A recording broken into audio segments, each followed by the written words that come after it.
சாமுவேலை பற்றி நாம் வாசிக்கும் பொழுது 1 சாமுவேல் 8வது அதிகாரத்தில் என்ன பார்க்கிறோம்?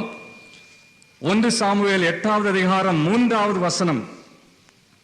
ஆனாலும் சாமுவேலுடைய குமாரர் அவன் வழிகளில் நடவாமல் பொருளாசைக்கு சாய்ந்து பரிதானம் வாங்கி நியாயத்தை புரட்டினார்கள்.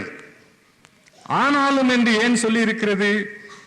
சாமுவேல் தெய்வ பயத்தில் நடந்தாலும், சாமுவேல் தம் வாழ்க்கையில் பொறுப்புள்ளவராய் நடந்து கொண்டாலும் அவருடைய பிள்ளைகள் தவறி போனார்கள்.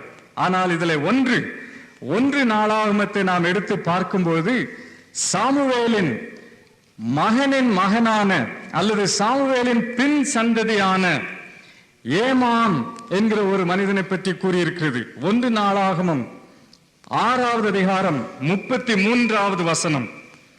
1 நாளாகமம் 6:33. கோகாத்